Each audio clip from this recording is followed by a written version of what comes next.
Hey, what's up, garden friends? Jeff here, Tropical Plant Party. How's everybody doing? I hope you're good. I am great. I'm out here with my coconut palm, and it's very noisy out here today. I'm sorry. I've been waiting like an hour to film this video, and every time it gets quiet, a new neighbor starts with a new piece of lawn equipment. It's a beautiful day, so everybody wants to be outside. Hopefully that won't be too bothersome. A few weeks ago, I did a video planting up some coconuts. I talked about basically just how to get them started and a little bit about appropriate soil mixes. I didn't go too far into it because essentially all there is to say there is that it really just needs to be very, very, very well drained. Nice and sandy, gritty, just a good mix that water's not going to sit in for too terribly long. And I had said in that video that I would go ahead and do another one talking about the care after you have them potted up and how to really grow them as a houseplant.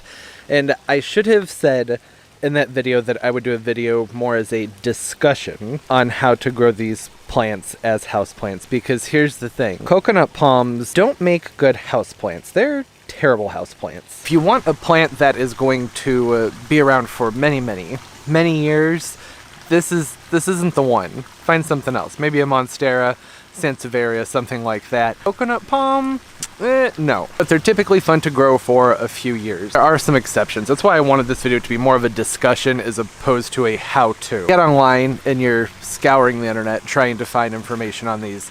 It tends to be pretty much all over the place as far as what people say to do with these plants in the house. And I can tell you the way I grow them in the house, not the same as what most of the websites will tell you to do. I thought first we should start off with how we think we should grow them inside versus what my experience has been, the good, the bad, what's worked, what hasn't.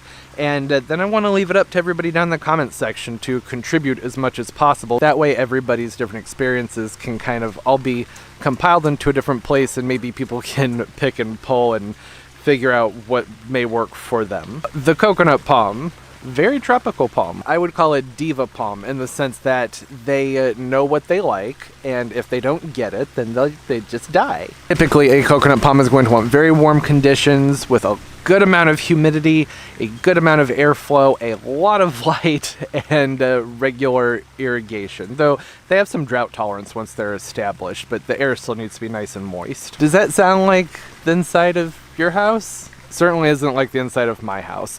I also want to clarify that I'm speaking more to growing them during the fall and winter and early spring indoors, not so much the summertime. If you can get these outdoors during the summertime, that really is going to work best. They do so much better outside, so it's good if you can give them a period of time outside. The longest I've ever kept one alive in a pot as one that's outside during the late spring through summer and then inside fall, winter, and early spring, I think the longest was like 7 to 8 years, something like that. There are accounts of people online saying that they've had some of theirs for like up to 19 years sometimes, but typically I think anywhere from 3 to, we'll say, 10 years being generous. That seems to be the average. And what you're going to get out of them during that 3 to 10 years, not the same as what it would be if they were in the ground. They'll tend to be kind of long, lanky plants with really stretched out petioles, but they're still fun to have around. They're still fun, cool looking palms. For me, what has worked has been to give them less light than you would think you would give them during the winter time. I don't try and give them really hot temperatures inside. I don't water them very often, and I don't put them in like blazing bright light, even though that's what you'd think they would need, right? No, they've always done better for me when I kind of back off of that a little bit. I will let the soil dry in their pots, probably almost 50% of the way. I'll let it dry out in between watering, so they'll only get watered maybe 2 or 3 times a month. And the reason for that is that they're not getting the hot extreme temperatures that they would be getting outside that tells the plant grow, grow, grow. So if watering it, that water is just going to sit around that root mass, and it can lead to rot. And rot does seem to be the most consistent problem that people encounter when growing their coconut palms inside. So still a south-facing window with lots of bright light. They appreciate that. I cut way back on the watering because I'm not trying to keep the plant moving and growing. And I keep my house around 70 to 72 during the winter time, so it's not very warm at all. I do have a grow space that I can put them in. I'm going to give that a shot this year with some of my smaller ones. I'm going to try growing them in the different ways. My grow space is pretty warm, generally lower to mid 80s with lots of artificial lighting, and it's pretty humid in there, usually a minimum of about 65 to 75% humidity, and there are circulation fans. I still have a feeling though that the ones that I grow in I'm not going to say a dormant way, but just in more of a relaxed winter houseplant care kind of way will probably do better, because that's just always been my experience. And I do not fertilize these during the winter. I stopped fertilizing about 6 weeks before the first frost, so right around now, it's September 18th today. Now, and it'll be later than that when the video comes out, but I think today or tomorrow is going to be the last time that this plant will even get any fertilizer until the springtime. So again, for me, what has worked has been moderate to bright light. I still water them, but just not as often. The debate with growing them indoors oftentimes seems to be that people saying that coconut palms, well, they're a tropical, they don't have a dormancy. And while that is true, you can say the same thing about pretty much all, or at least many of other common houseplants, right? Monstera. This is a plant where during the summertime outdoors, I have no issue with how much water this plant gets. It's in a well-drained soil. It's not sitting in anything that's going to collect water. It could rain and rain and rain and get watered and watered and watered. I'm not going to worry about it because it's warm outside. There's more airflow. The water is not going to hurt this plant, at least not where I live. I'm not going to get enough rain that's going to hurt this plant. Same thing with the coconut. But indoors, temperatures are cooler, and it's not getting the same day lengths. So even though it may not be programmed to go into a rest during the wintertime, it's still not getting the conditions it needs to take in all that water and to continue to grow abundantly and aggressively like it would outdoors. And applying that mindset to the coconut palms is just what's also worked for me. But again, I think the longest I've ever had one inside was about 7 years or so. When you think about it, even some of the most well-respected botanical gardens can't keep these alive inside. So I think that that's telling us something about their care requirements and how difficult it can be to actually grow these, especially to grow them to a point where they actually maintain the form and appearance of a coconut palm. Typically within 5 to 7 years on a coconut palm, you'll start to have some clear trunk, and you can expect them to even start fruiting. Whereas indoors, that's not going to happen. What the plant's going to look like in 3 to 5 years is nothing like what it would look like if it were in the ground. Even in these big glass climatrons and things like that, it's so hard to mimic what they want indoors as far as getting them growing in that beautiful coconut palm-like way. There is so much background noise, but it just won't stop, and I'm determined to get this video done. And the main cause of death usually seems to be some form of rot, whether that be stem or bud rot or root rot, something going on down below.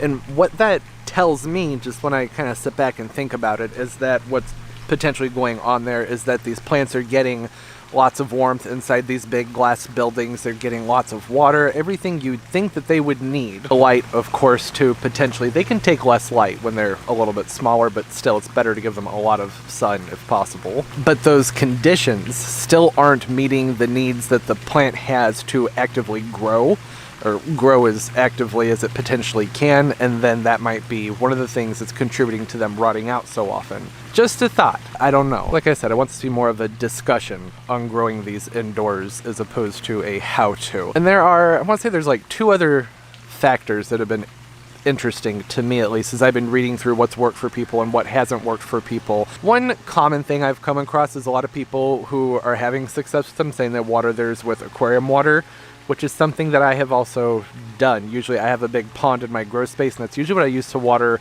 pretty much all of my plants during the winter months when they're indoors, which could potentially mean that there's something going on down around those roots that has a high dependency on beneficial fungi, like the mycorrhiza, something like that. Potentially there's a relationship that maybe dies off more quickly than with other plants.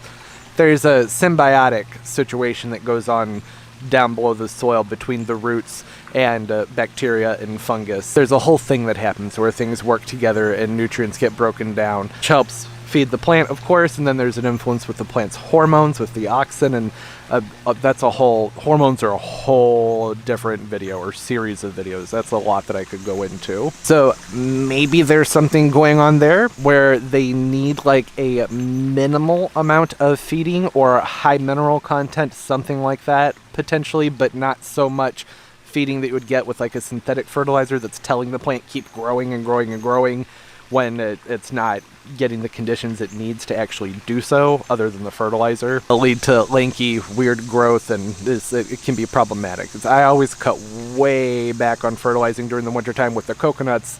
No fertilizer except for whatever nutrient is in that pond water. And I keep my nitrates and my phosphates and ammonia. I mean, ammonia should always be 0, but my nitrates and my phosphates stay very low.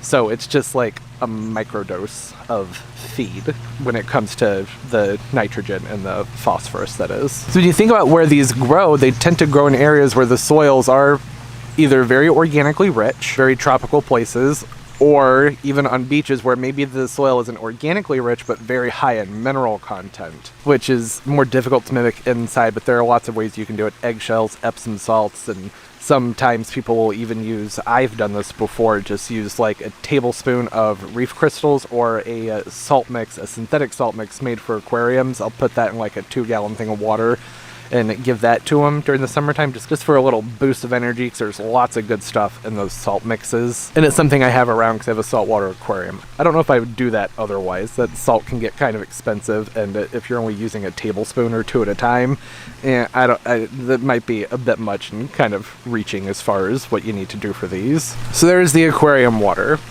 Lots of people saying that that's working for them, people who have been growing these inside for a decent amount of time. And then the other thing I've noticed has been that people who've had theirs indoors for a long time, usually they're in very large pots, which makes sense. When you have a palm tree for 7, 8, 9, 10 years, it's going to need to be in a big pot, right? So I don't really know if I could break that down too much further. That was just an observation, but that's probably just because the plants get big and they need a very large pot.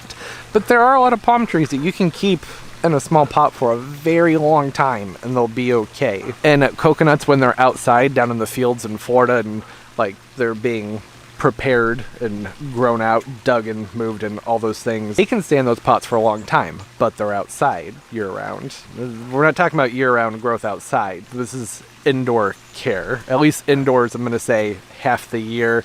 Other half of the year, they really need to be outside. And of course, if you have an atrium or a really sunny bathroom, just a really, really bright and warm room, that's where I would try them first, for sure. But a lot of people don't have those spaces, right? So again, in summary, for me, I let them hang out more during the wintertime. I'm not fertilizing them. I'm not watering them frequently, just basically enough to let them keep going, but not enough to keep them wanting to grow actively. I do still give them as much light as possible, and I'm not going to put them in a place where temperatures are very cool, because they don't like that. These are a warm growing plant. So they're still like low 70s, which is pretty cool for a coconut palm. They would prefer things be more in the 80s. But for their overall care during when you have them outside and it's nice and warm, I try and fertilize mine. I just use an all-purpose palm fertilizer. Sometimes I'll add a little bit of Epsom salts just to get some extra magnesium into the soil blend for them. I'll do that usually every other week during the active growing season, and I stop, like I said, 6 weeks before any risk of frost, 6 weeks really before it's time to bring them in, so that the plant can harden off and start to just kind of slow its system down. As far as troubleshooting with this plant goes, that's a whole different thing. The main question I get asked about is when the coconut starts to rot off, and that actually happened with this one. So I have a whole different video that'll be out, I want to say a week or so, a few videos after this one, dealing with a rotting coconut and the whole bunch of problems that can come up with that. And pests, that was one thing I didn't talk about. Spider mites, mealybugs, scale, thrips, they're prone to all of those things. Usually any plant you have in a humid environment with a good amount of airflow, you won't have to worry about spider mites as much, but you just treat it the same way you would any other house plant. Spray them off, if you can take them to a sink or to a shower, get the bugs off of them, and then treat them with a horticultural oil or soap, whatever you prefer to use. Let that sit on there and repeat as necessary. The only thing I'll say specific to a coconut palm or any palm is to avoid letting any liquid settle in that crown for too terribly long. That is an area that you want to dry out, particularly when they're indoors. Outside, not as big of an issue unless you live someplace where it just rains constantly and it's not very warm. But indoors, there's less warmth, less airflow, so liquids can fester longer, and that can lead to rot. Yeah, that's enough. I could go on all day talking about coconut palms and all of the various ways people grow them, because there are tons of different methods people use for growing them inside. More in relation to what people do if there's soil blends and with fertilizing and amending, but still, it would go on forever. And the noise out here, it just keeps getting louder and louder. So, comment down below. Tips, tricks, suggestions, always appreciated, especially in this video. Like I said, I wanted this to be more of a discussion than necessarily a how-to. Talk somewhat about what's worked for me, what's worked for other people, what we think should work, but then for some reason doesn't always work. It could largely be a genetic factor involved here too. Sometimes you just have plants that are more tough and more rugged than others. So the conditions may not even have as much to do with it as we would think. Maybe it's somewhat just luck of the draw. Did you get one that's going to be tough and sturdy and more tolerant? Who knows? That's why I want y'all talking down there. Get a discussion going. Maybe someone watched this video and didn't quite get what they wanted from it, but maybe what you want will be down there in the comments section. It's the beauty of all the plant nerds coming together. We can all compile everything together, and hopefully someday there'll be more of a blueprint for reliable ways to grow these plants indoors. God, now there's a saw going. Okay, I hope everybody's doing well, having a great day, a great life, and everything's just going beautifully for you. And of course, as always, and most importantly, everybody, keep on growing. Bye bye.